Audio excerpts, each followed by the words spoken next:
Então, rapaziada, Vitinho é convocado para a seleção brasileira pro lugar do Wanderson. Para os que pediam Vitinho no banco, é bagre, joga nada, horroroso, tá aí. Seleção brasileira no Vitinho, tá? Além disso, Montoro é convocado para a seleção argentina sub-20 e o John é vendido ao Nottingham Forest por 8 milhões de euros por 20% dos direitos econômicos. Aquele papinho de escolher ficar, né, John? Mentirinha feia. Acho que a gente é otário, né? Tá?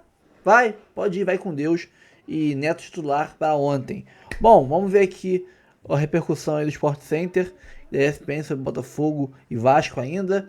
Né? Renata Ruel, mais uma dizendo que não foi pênalti, explicando por quê. E os teimosos jornalistas, Fla Press, né, anti-Botafogo, que hoje em dia tem mais Botafogo como rival do que o Vasco, se doendo porque não foi marcado o pênalti, quando todos os ex-árbitros estão dizendo que não foi pênalti. Vamos reagir aí, curta, comente, compartilhe, se inscreva no canal, ative o sininho, bora pro vídeo, depois a gente volta. Vitinho convocado, parabéns. E estamos de volta com o Sport Center e tem breaking news. Tem novidade, porque o lateral direito Vitinho, do Botafogo, foi convocado nesta sexta-feira pelo técnico Carlo Ancelotti para os Jogos do Brasil contra Chile e Bolívia, que são os dois últimos compromissos da equipe nas eliminatórias da Copa do Mundo de 2026. Ele vai ocupar no lugar do Wanderson, do Mônaco, que depois de conversas entre os departamentos médicos do clube francês e da seleção, foi desconvocado. Então, o Vitinho, convocado para a seleção brasileira. Merecido, Marra? Gosto. Gosta? Também gosto muito. Vitinho é um jogador de força de apoio, é um jogador de força física, boa recuperação, com experiência internacional, né? Foi jogador do Burnley, é jogador formado na base do Cruzeiro. Para mim, ele muda o Botafogo assim que ele chega, porque ele se torna uma opção bastante agressiva. Ficou muito forte para mim, o torcedor do Botafogo vai entender na hora. Aquele jogo do Botafogo contra o São Paulo no Engenhão. Parecia um jogo do Vitinho. E ali é inacreditável o placar do jogo, né? Porque o que o São Paulo sofreu contra o Botafogo, jogando dentro da área, e ali mostrou muita agressividade do Vitinho. Eu acho que inclusive é a característica do Wanderson também, né? Um jogador mais agressivo. Mas a questão física do Vitinho, por ele ser mais forte, mais rápido, eu acho uma boa observação. Boa. Gostou do Vitinho na seleção brasileira, Celso? Gosto muito. Eu acho que essa agressividade que o Marra fala é até importante pra gente entender o porquê talvez o Luciano Juba não tenha sido convocado, né? Eu imagino que dentro das opções, das convocações, né, da convocação que fez o Carlo Ancelotti, eu imagino um time armado num 4-4-2, muito provavelmente. E dentro desse esquema, uma ideia onde o lateral esquerdo é um jogador que joga um pouco mais próximo ali, né? O que a gente chama de primeira fase de construção, mais próximo aos zagueiros, com um volante ou dois oferecendo sustentação, e o lateral direito de bastante agressividade, bastante pisada na linha de fundo. Então acho que faz muito sentido, casando nas características, e talvez por isso do Luciano Juba, que é esse jogador, né, já foi meio, inclusive, talvez por isso o Luciano Juba não tenha sido convocado. É uma ausência notável, sem dúvida nenhuma, mas acho que o técnico ele precisa pensar em estilo de jogo, ele precisa pensar no funcionamento do time, até porque a Copa do Mundo tá batendo na porta. Tá perto mesmo. Chegou atrasado o Carlo Ancelotti, não por culpa dele, né? Números do jogo, do empate entre Vasco e Botafogo. O Vasco mais posse de bola, 54-46, 14 finalizações do Vasco, 9 do Botafogo. No alvo, 7-3, grandes chances, 7 do Vasco, uma grande chance do Botafogo. Ações na área rival, 17-7. Tá aí o Vasco mostrando pelos números que foi um time mais agressivo do que o Botafogo. Os números, eles mostram o que foi a partida, Barra? Gosto dessa pergunta. Eu acho que mostram... Não, assim, porque a partida termina empatada, né? O Vasco, pelos números, você falaria... Sem ver resultado, pelos números você falaria, o Vasco venceu o jogo. Porque o Vasco ficou, inclusive, por muito mais tempo dentro da área adversária. Mas eu acho que o Vasco, de algum momento, surpreendeu o Botafogo. Em algum momento mostrou que mapeou o Botafogo. O Botafogo teve dificuldade de evoluir, de sair mais para o jogo.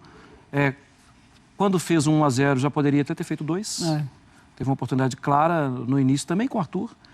Mas isso é assim mesmo, né? Assim, um time vai tentando criar, o outro vai tentando diminuir os espaços a partir do que o adversário mostrou.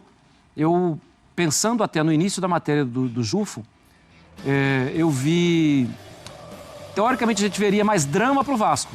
Termina o jogo, você vê que o Vasco soube conviver melhor com os seus problemas. O Vasco, que é um time perto da zona de rebaixamento do Campeonato Brasileiro, ontem poderia ter vencido um time que está na parte alta do Campeonato Brasileiro, na outra disputa. Ô, Rafa, o que é que o Vasco descobriu para jogar tão bem durante a partida para ter mudado esse começo do primeiro tempo? Bom, eu acho que o Vasco chega ao empate numa circunstância própria, né? Que esse gol aí do Jair, que passou por uma revisão porque existia a possibilidade do impedimento, mas o VAR confirmou que o gol foi legal. Através de uma bola alçada na área, né? A segunda bola, e o John errou o tempo da bola. E o Jair, acreditando no lance até o final, como se fosse um centroavante, chegou ao empate. Até isso acontecer, o Botafogo estava mais organizado que o Vasco. Os dois técnicos ontem, Marcelo e Marra, criaram situações para sair do que a gente poderia dizer que era o modelo previsível do jogo. O Fernando Diniz começa com Barros, porque o Tietchan está machucado. Teoricamente, o jogo pedia, de repente, a volta do Hugo Moura como um volante ali e alguém ocupando a zaga junto com o Lucas Freitas, mas ele prefere botar o Barros, que é um garoto que voltou agora da base do Vasco, saiu, foi emprestado de outros clubes, porque é um garoto que entende melhor o papel do primeiro volante que baixa para a linha de 3. Então, isso foi importante. O Vasco teve na prática, em muitos momentos, 2 volantes e um zagueiro saindo com a bola, né? Lucas Freitas e o Hugo Moura com o Barros. E a manutenção do Verratti com o David no banco, porque apesar do Vasco ter ficado com muito mais movimentação no jogo contra o Santos, sem o Verratti, a verdade é que o Pirata em campo ele prende a marcação do adversário, então ele é um jogador muito necessário para o time do Vasco. E o Ancelotti fez o seguinte, colocou o Cris Ramos para jogar junto com o Arthur Cabral na frente e confessou na coletiva o que eu falava ontem na redação, com os companheiros, né, o William Tavares e toda a turma antes do Linha.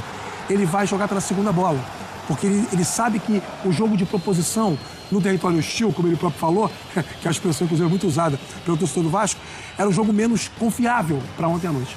E deu certo. O Botafogo faz 1-0 jogando pela segunda bola, com um gol tomado pelo Vasco muito parecido com um gol tomado diante do Corinthians. A diferença é que contra o Corinthians, o volante se apresenta, o Maicon, não só ele, o Charles também, como opção na bola por baixo.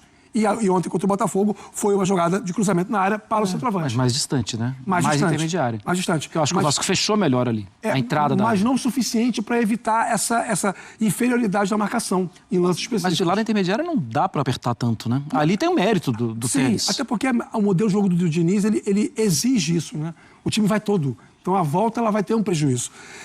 Então, como os dois técnicos tiveram em algum momento uma iniciativa própria em relação ao jogo, terminou um primeiro tempo, cada um dentro de uma lógica. Mas o todo do Vasco foi melhor. Em termos de qualidade ofensiva, em termos de volume de construção, de oportunidades empilhadas de gol. E aí acontece o seguinte, algo que não é inédito, né? O Botafogo, em algum momento, o Ancelotti ele pensou, não está ruim esse 1-1. Então ele foi fortalecendo o time dele com jogadores que têm características de mais força. Ele aumentou. Em algum momento ele colocou o Newton e tirou um jogador diferente, um ponta. Ele estava preocupado em ocupar espaço, em segurar aquele 1-1. E o Diniz precisava ganhar o jogo. Só que para ganhar o jogo, com o banco de reservas que o Vasco tem, você não ganha o jogo introduzindo qualidade no time. Você ganha o jogo, ou tenta ganhar o jogo, introduzindo velocidade no time. É sintomático quando ele tira o Coutinho e o Nuno e coloca o Andrés Gomes e o David, porque ele não tem ninguém confiável de talento para ser construtor. E aí o Vasco faz o quê? Se desarruma. E o Botafogo fez o quê? Voltou para o jogo. A reta final do Botafogo é melhor do que a reta final do Vasco. Mas o todo do Vasco foi um pouco melhor. Tem os números também do Ancelotti e do Diniz para colocar para vocês, do trabalho dos dois treinadores. Começando com o Ancelotti, Júnior, como disse o Abel Ferreira. 12 jogos, 6 vitórias, 3 empates e 3 derrotas, um aproveitamento de 58,3%. 15 gols marcados, 8 sofridos, uma média de 1,25, 0,67 sofridos. E teve esse empate com o Vasco. Deixa eu colocar também a média do Diniz, que em 20 jogos tem 5 vitórias, 7 empates e 8 derrotas, um aproveitamento de 36,7%, 29 gols marcados, 1,45 é a média de gols marcados, 1,35 a média de gols sofridos, sofre muitos gols o time do Diniz. Tem 2 vitórias nos últimos 13 jogos. Mas assim, Marra, tem algo que também me chama muita atenção nessa partida. É um Vasco-Botafogo, Copa do Brasil, quartas de final, primeiro jogo, tá jogando em casa e leva um gol depois de ter vindo de um jogo muito difícil de Campeonato Brasileiro. Esse time do Vasco, ele poderia simplesmente ter se desorganizado, ter se desesperado e ele consegue voltar e fazer a partida que foi, rapidamente. E consegue fazer a partida que foi, com empate e depois consegue se organizar, no segundo tempo vai muito bem. Isso também é muito importante para o time do Vasco, não só para a partida de ontem, não só para a Copa do Brasil, mas para o Campeonato Brasileiro. Especialmente que a gente está falando do Vasco, né? Que, quer queira, quer não, assim, viveu uma temporada passada de alívio, mas que nos anos anteriores, se tomasse uma pancada, as coisas poderiam piorar rapidamente. O Vasco mostrou ontem reação, assim, números. Um gol foi aos 7 e fez o gol aos 17. Rapidamente reagiu. E rapidamente mostrou que, não, eu sei me recuperar. Eu acho que esse é o banco, né, Marcelo? Acho que talvez o Fernando Diniz, assim, talvez a confiança que ele passa para os jogadores e a reciprocidade. Os jogadores olham para ele e confiam nele também. Sim. A entrevista do Jair é muito boa nesse sentido. Não é a primeira, né? A gente já ouviu, assim, de jogadores do Diniz umas 314 entrevistas. Sim. De jogadores que eu sempre quis trabalhar com ele e tal. Tem algo aí, né, gente? E aí a gente fica... Inclusive, quando vemos o Diniz desesperado ali na beira do gramado, gritando com o jogador, fazendo o escândalo que ele faz, muitas vezes nos questionamos, mas como é que os jogadores gostam tanto de um homem tão destemperado como esse na beira do gramado? Não é possível, ele tá pilhando a equipe. Mas parece que, eu não sei, em algum momento o negócio vira e todo mundo gosta do Diniz. Todo mundo não, vai. Não posso falar do Tietchan. O Tietchan teve um problema, né? Mas parece que já tá resolvido. Talvez. Mas agora tá lá com ele. Né? Tá com ele. Eu acho que, assim... Mas daí a gostar é outra história. É aquela história do líder, né? Que diz para o seu... imediatamente abaixo, né? O seu empregado, o seu, enfim, usem o termo que quiserem. Olha só, eu confio em você, eu gosto de você, eu sei o que você é capaz, eu vou te colocar para fazer o que você sabe fazer, eu vou confiar em você, eu vou depositar tudo que eu tenho de expectativa em relação ao desempenho em você. Agora, chega lá e não me decepciona. E aí, quando você consegue ser convincente nisso, com atitudes e com palavras, no campo você ganha moral para poder fazer as cobranças, né? E aí o jogador sabe que o combinado antes foi o 1 e que provavelmente no campo ele está apanhando verbalmente porque ele não cumpriu o combinado. Isso aí não é opinião, isso é informação. Um amigo meu do futebol que foi dirigido pelo Diniz já me contou essa história, que é exatamente o quanto ele tem o cuidado de chegar para cada jogador e dizer, com toda a clareza do mundo, o que ele espera que o jogador faça e ouvir do jogador o que o jogador acha que não pode fazer. Então, a partir do momento que você tem 11 combinados, 16 combinados, contando com os reservas, né, os que entram durante o jogo, você tem uma tendência maior a manter o controle do grupo. E o Diniz foi um jogador, as pessoas não falam muito isso, o Diniz foi um jogador muito inteligente. O Diniz trabalhou com muitos técnicos de futebol, com escolas diferentes. E ele aprendeu com vários deles. E como jogador, embora fosse um bom meia, ele não era o cara virtuoso que pegava a bola, para usar exemplos da geração dele, como o Roger fazia, como o Djalminha fazia, como o Alex fazia. Ele não era esse meia, mas ele cumpria muito bem o papel tático que ele precisava cumprir em campo. E por ser um cara inteligente como atleta, ele acaba sendo esse técnico que é capaz de tirar dos jogadores o máximo deles. Bom, e a partida do Vasco contra o Botafogo teve polêmica também ontem no lance envolvendo o Marlon Freitas. A Renata Ruel chega aqui no Sport Center e nos esclarece. O Vasco está pedindo pênalti na bola que toca na mão do Marlon Freitas. E realmente toca ali no braço. O Daron faz o gestual que toca no corpo, mas não, há o toque no braço sim. Porém, primeiro ponto, não é uma mão deliberada, aquela intencional, onde ele leva o braço até a bola. O que a gente vai analisar é essa ampliação do espaço corporal e dentro da orientação que a arbitragem recebe, que é, se toca no braço, mas se não tocasse no braço, essa bola fosse no corpo do jogador, se essa bola batesse no corpo do jogador e esse sim bloqueasse a passagem da bola, isso não é infração. Pelas imagens que eu tenho e que eu vi, a bola toca na região ali do antebraço do punho, que se não tocasse, ia parar no corpo do jogador. Então entra nessa orientação. Se essa bola toca na região do cotovelo, o cotovelo do jogador, sim, estava ampliando o espaço corporal de forma antinatural e ia bloquear a passagem da bola. Aí sim, para mim, deveria ter sido marcada a penalidade. Mas dentro dessa orientação, que bateu ali na região do antebraço e bateria no corpo, não há infração. A questão é sempre essa, né? A falta de critério da nossa arbitragem. Que um braço é marcado, o outro não, e a gente nem sabe mais, assim como jogadores, torcida e todo mundo que acompanha o futebol, o que vai ser marcado ou não pela nossa arbitragem num lance de mão dentro da área. É polêmico. E aí eu quero a opinião de vocês também. Foi pênalti, não foi Acho que pênalti? a única coisa que daria um pouco mais... Para mim, teve o toque de mão.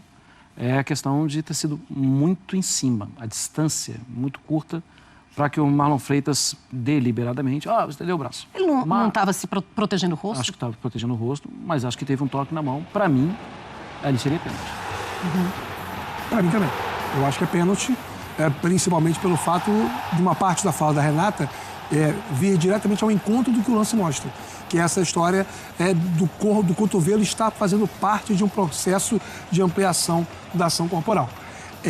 Agora, óbvio que a gente debate muito os lances específicos de futebol e quase sempre a gente recai sobre a falta de padronização, né? E o que o Vasco mais contesta é que o pênalti marcado contra o Juventude, ou em favor do Juventude contra o Vasco, do Piton, teria sido um lance de natureza semelhante. Eu acho que ela é semelhante, mas não é igual.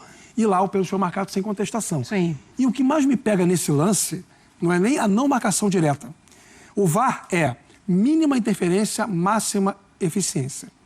Mínima interferência não é nenhuma interferência. A interferência mínima, ela corresponde, ela representa uma parcela de interferência, né? No lance de ontem, o árbitro de vídeo ter concluído que o Daronco estava certo com tanta rapidez é que chama a atenção. Ele deveria ter pedido ao Daronco, pelo menos para ele no vídeo, revisitar o lance. E aí ele teria concordado ou não. Se ele concordasse, não teria nem que ir até a tela, né? O Daronco ia até o campo, à beira do campo, para rever o lance. Eu achei uma conclusão muito desprovida de elementos para ser cacifada da maneira como foi. Tanto que nós estamos discutindo se foi pênalti ou não, e de ontem para hoje eu ouvi muito mais gente dizendo que foi pênalti do que dizendo que não foi pênalti. Estranhou isso também, Marra? Não ter ido ao VAR. E aí a gente, assim, nós mostramos sempre, quando tem polêmica, quando tem a participação do VAR, os áudios do VAR. Nesse lance, como ele não vai ao VAR, então não tem áudio do VAR para mostrar. Então, por isso que não liberam esse áudio. Então, assim, eu até aceito o estranhamento, mas eu acho que teve, naquele momento ali, um ok geral. Tipo assim, tá tudo certo, todo mundo interpretou do mesmo jeito. Eu concordo com você estava perto aí. A gente não vai ter o áudio. Vamos ficar na filosofia. Muito bem, vamos seguir o Sport Center e falar agora do Galo que venceu. Vamos voltar. Agora tem o outro clássico, o clássico carioca que terminou empatado. O Vasco teve mais posse de bola e finalizou mais, também melhor. Foram 7 no alvo contra 3. 7 grandes chances criadas, 17 ações na área. A gente mostra então como foi o empate em São Januário. Mais uma vez, Breiler, mais de 20 mil pessoas. O vascaíno não solta a mão do time e ontem esse empate em 1-1. Mas que começa, assim, com o Botafogo aproveitando seus dois centroavantes. Repeteco, só para pontuar, um repeteco do gol contra o Corinthians, né? Foi pelo alto. E o Botafogo já tinha ensaiado essa jogada. O Arthur Cabral cabeceia para fora e depois acerta o alvo. O Alex Telles cruzando sempre muito bem. Mas o Vasco soube reagir. O ambiente era favorável em São Januário, a torcida soube abraçar o time, mesmo nesse momento difícil, vindo de 2 derrotas. E aí, depois da falta cobrada pelo Coutinho, o Nuno Moreira foi muito ágil ali ao alçar a bola para a área. Marlon Freitas acaba atrapalhando o John e o Jair marca o gol de empate. E depois o Vasco, na maioria do tempo, foi dominante. Teve o controle das ações e mereceu marcar mais um gol. A gente vai ver na sequência as jogadas do Vasco, principalmente também com o Felipe Coutinho finalizando e bem, Jailson. O Vasco merecia ter saído com a vitória, porque após o início ali do Botafogo, o Vasco foi melhor no jogo. Acabou não conseguindo concluir as jogadas, né? Teve bola na trave do Ryan, teve o Verratti com essa daí. O John fez 3 defesas muito importantes e teve o pênalti, né? Isso daí, por isso que eu falei que não tinha polêmica nenhuma.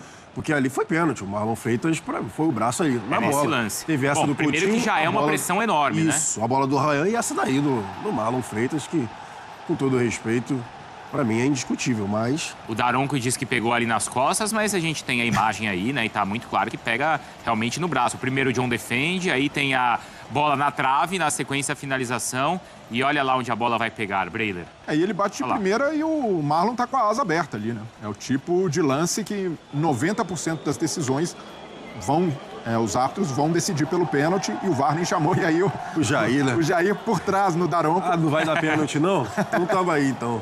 O Daronco ficou no meio do caminho, mas acontece, acidente de trabalho. E teve mais Vasco, então, mesmo com a lamentação do pênalti não marcado, o Vasco continuou em cima, Jailson. E não só pelo gol, o Jair jogou muito ontem, no sentido de levar a bola à frente. O Barros também, a dupla dele. Também, o Barros também, que surpreendeu ali, mas o Jair foi eleito o melhor em campo com louvor. Os destaques do jogo, claro, estão aqui no Sport Center.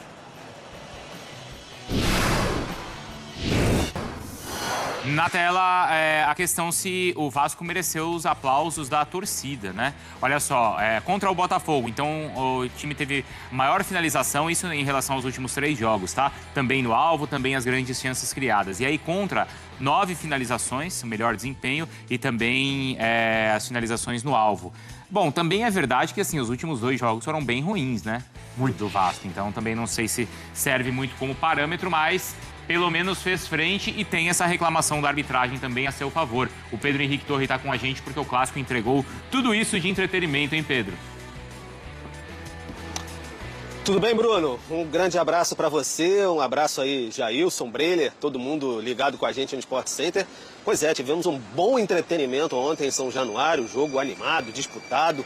Enfim, o torcedor vascaíno saiu com esse gostinho de guarda-chuva na boca, né? Como a gente dizia antigamente, porque teve uma atuação melhor, mas não conseguiu a vitória. Só faltou a vitória, disse o Fernando Diniz. Mas é um enorme passo que o Vasco poderia ter dado aí frente ao Botafogo. O Botafogo começou até, parecia um pouco melhor na partida, com os 2 centroavantes ali, né? Arthur Cabral e o Cris Ramos. Mas o Vasco buscou um empate e teve até um bom desempenho. E aí, como você bem destacou, Bruno, acabou saindo aplaudido. A torcida entendeu o esforço que o time fez, mas fato é que não conseguiu abrir vantagem dentro de casa semana que vem, quinta-feira. Semana que vem não, daqui a algum tempo. Numa quinta-feira, o Botafogo vai mandar no Newton Santos, no tapetinho, para contar com a força da sua torcida. E aí vai ser bem diferente. Um jogo com entretenimento, como você disse, teve essa situação inusitada, para dizer o mínimo, do Jair com o Daronco, o árbitro da partida, o Diniz reclamando bastante desse pênalti do Marlon Freitas e o Cris Ramos, que tomou um choque ali com o Léo Jardim, numa dividida, e acabou tendo que sair naquele protocolo de concussão, né? Então já não joga no fim de semana contra o Bragantino. E aí vai depois voltar, vai ter tempo, tem data FIFA pela frente e tudo mais, vai poder se recuperar, mas pelo protocolo tem que ficar 5 dias fora. O Botafogo sentiu dificuldade, Bruno, mas nessa partida, mas comemorou até o resultado também, porque levou 1-1 e vai decidir em casa. Boa, Pedro, você já volta e eu converso agora com os comentaristas um pouco sobre o jogo. De fato, o Vasco melhorou depois do que tinha apresentado nas últimas rodadas, Jailson? Claro. Melhorou, né? Também, tinha como piorar? Tinha como piorar, Acho que seria difícil, seria uma nossa senhora. Mas é porque depois do jogo contra o Juventude, a gente até imaginou, não vai ter como piorar, né? Mas aí contra o Corinthians foi mal de novo. Dessa vez não foi mal, né? Você tem um ponto, você tem razão. Mas agora não, agora foi bem. O Vasco foi bem, principalmente com o Cauã e com o Jair, acho que a gente tem que elogiar os dois. E, o Vasco conseguiu não ficar só dependente de uma jogada também, sabe? Geralmente, quando o PH joga, é aquela situação de ficar dando a bola no corredor pro PH, assim como o Piton, mas dessa vez não. Eu achei que o Vasco jogou até mais por dentro, o Coutinho baixando bastante para fazer a saída de jogo, a gente tinha até falado, mas ontem funcionou. Mesmo assim, o Coutinho descendo para baixar, acho que justamente porque o Jair se destacou, os volantes se destacaram, então o Coutinho não ficou tão sobrecarregado na hora da organização das jogadas. Verrete participativo também, Ryan. Então, assim, o Vasco jogou bem e aproveitou as mexidas do Ancelotti que não deram certo. Por exemplo, ele entra sem o Savarino, entra com a dupla de ataque, né? O Arthur e o próprio Cris. Não deu tão certo assim. O Botafogo perdeu o meio-campo e o Vasco aproveitou justamente para, assim, dentro de casa, se impor, principalmente com a força da torcida também. Então, nesse sentido, por ter sido em São Januário e por ter jogado menos que o Vasco, o Botafogo pode respirar. Pode sentir que foi um bom resultado, é isso, Breler? Sim, o Botafogo escapou de uma derrota porque não jogou bem. O Jailson toca nesse ponto, né? O Botafogo volta ali na metade final do segundo tempo a ter mais a bola, porque entra o Savarino, preenche o meio-campo e aí sim passa a ter um pouco mais de controle. Mas fora isso, o Botafogo esteve muito instável, não conseguiu se conectar. Marlon Freitas e Danilo pouco jogaram juntos, então o Botafogo escapou de uma, até porque precisamos falar da penalidade sonegada contra o Vasco, né? O Vasco leva essa garfada em casa porque o Daronco, ali, ele tem o lance diante dele, o VAR não chama, mas ali ele poderia ter tido a personalidade de perceber. Acredito que ele não deu, porque, começo do segundo tempo, é clássico, não vou estragar o jogo. Poxa, e o Diniz vai bem ao citar um pênalti que o Vasco tem marcado antes do primeiro minuto contra o Juventude, uma jogada muito parecida que o Piton abre o braço e o pênalti corretamente marcado. E dessa vez o critério é aquilo que a gente não entende, né? Esse tipo de lance, até em recomendação, em protocolo, é mostrado no manual, mas contra o Vasco não foi marcado, e daí o Botafogo comemora, porque o resultado do jogo poderia ter sido muito diferente. Um pênalti, sair com 2-1 logo no começo do segundo tempo e na pressão do Vasco faria diferença, e o Vasco lamenta demais, porque, de fato, um time que está na situação do Vasco então, perder para o Vasco teve sabor de derrota, né? Porque um empate para jogar fora contra o Botafogo vai ser muito difícil de reverter e segurar. Tem os números aí do Arthur Cabral pelo Botafogo. Já esqueci esse assunto do Pedro. Gols, assistências, minutos em participação. Não vou nem ler mais. Agora também eu já fiquei bravo. Pode pôr a cara do Pedro aí, que eu vou responder pro Pedro também. Vou responder pra todo mundo agora, Breno. Agora já? Agora você vai ver essa veia aqui saltando aqui, ó. Bem de perto aqui, ó. Essa veia saltando. Vamos ver. Você quer que entre nesse assunto? Vamos. Então vai, já que o Pedro deu a deixa. O Diniz ontem, ele, na entrevista para reclamar do pênalti, ele citou um comentário que eu fiz aqui lá atrás, no caso do Léo Jardim, exatamente um mês. Você não vai questionar o pênalti, né? Senão a gente vai brigar. Calma, uma coisa de cada vez. Bom. Primeiro vamos ver o que o Diniz falou, já que o Pedro jogou essa pimenta então na conversa. Vamos lá, vamos ver o que o Diniz falou.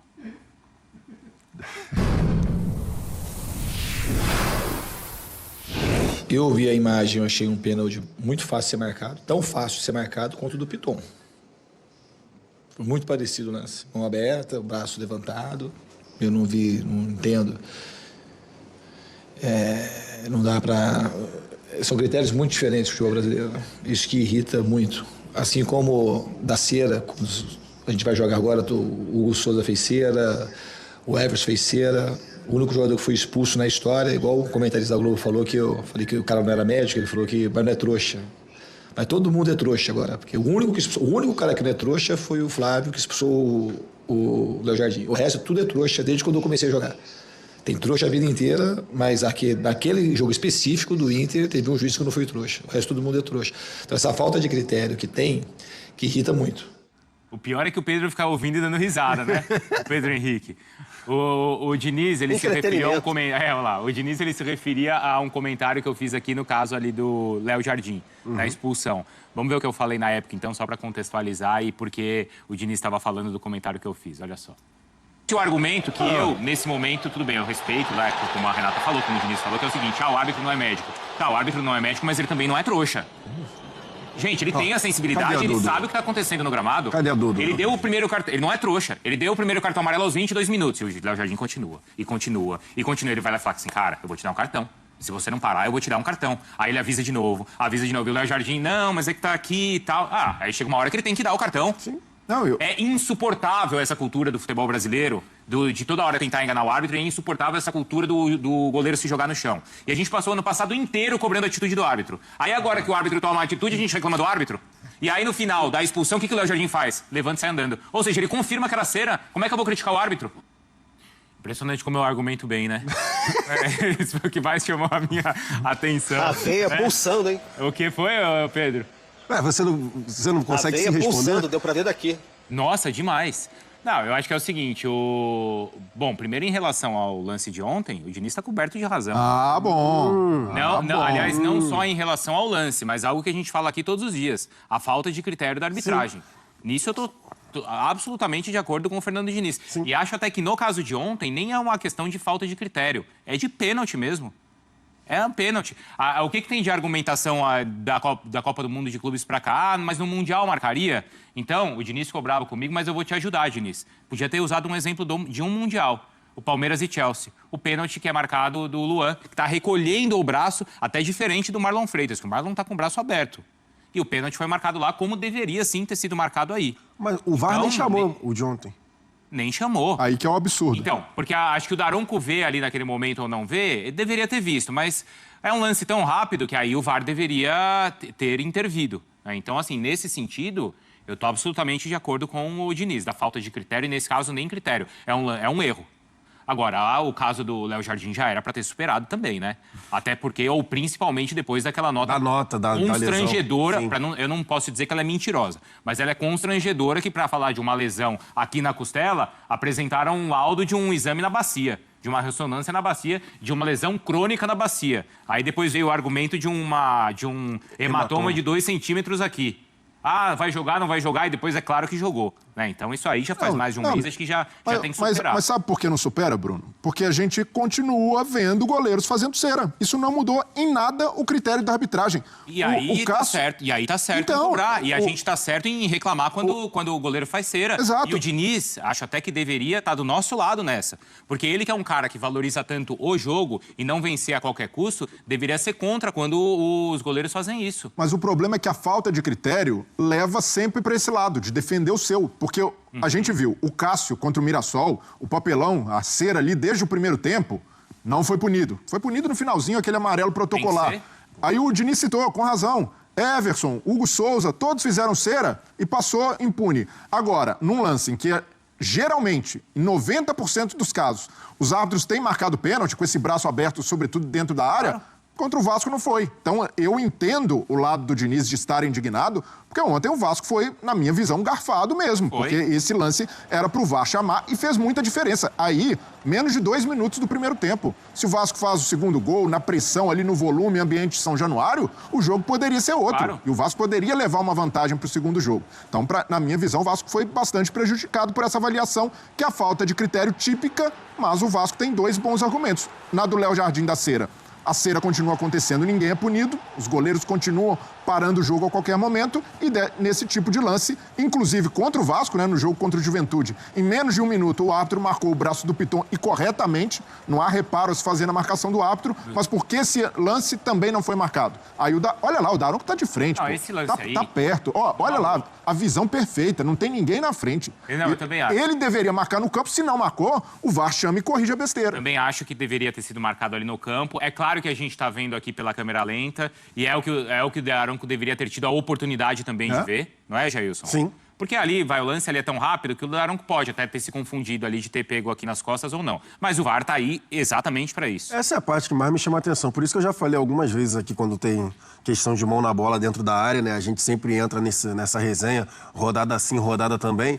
E aí você geralmente me pergunta, o que você achou? Eu falo, cara, eu achei pênalti, mas eu já não sei mais como é que é a questão da mão, a regra da mão.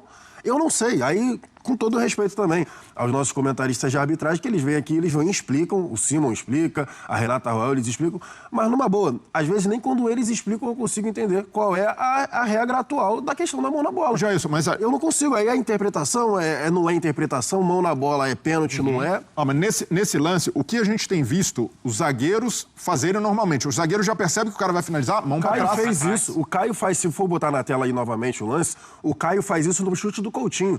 Quando a bola vai no Coutinho, o Coutinho ajeita, o Caio já tá com as 2 mãos pra trás, justamente pra não ter problema. O Marlon Freitas vai com a mão assim. Ó, agora na repetição, ó. Olha o Caio como é que já tá. Já botou as 2 mãos pra trás lá, ó. Agora no replay vai dar pra ver melhor, mas ele já coloca. Bola na área, o Barbosa como é que tá lá com a mão pra trás também. Né? Já vai no automático, justamente por conta da regra. Ó, agora essa câmera é melhor. Olha o Caio lá, o 30, ó. Isso, já tá com os 2 braços pra trás. Olha o Barbosa, agora. O Barbosa vai ficar com os 2 braços pra trás também, na sequência. Enfim. Assim, eu não tenho dúvida... Olha o Barbosa lá, ó. Olha o Barbosa lá com os 2 braços pra trás. O Danilo tá com o braço assim, ó. Já também tá na frente, mas tá assim. O Marlon, ele tá ali... Tá no automático. Ele tinha acabado de levantar, inclusive, mas ele tá com o braço aberto. Eu não sei se o VAR teve acesso a alguma imagem que mostra um toque primeiro aqui na costela, na barriga. Mas a minha impressão é... toque no braço e depois ela resvala para baixo. Mas pode ser que o VAR tenha essa imagem. A gente viu 3 ou 4 ângulos diferentes ali, e por todos os ângulos a gente tá vendo pênalti. Pois é, né? se o VAR tiver essa imagem, que ali foi conclusiva, aí tudo bem, mas se as imagens são essas daí, na minha visão, foi um toque de braço. Então nessa daí eu tô com o Diniz. Nesse caso, todos nós fomos feitos de trouxa pelo Daronco. E pelo VAR principalmente. Porque era pro pênalti ter sido marcado. Olha o sorrisinho dele. Olha lá, o Pedro gosta. Gostou, né, Pedro? Era isso que você queria, né? Calma, não vai embora ainda. Aqui em cima tem um vídeo especialmente escolhido pra você. E aqui embaixo tem o último vídeo que a gente postou. Corre lá e assiste, é maneiro. E aqui você vai se inscrever no canal. Clica aqui, se inscreve no canal, dá essa moral pra gente. Tamo junto.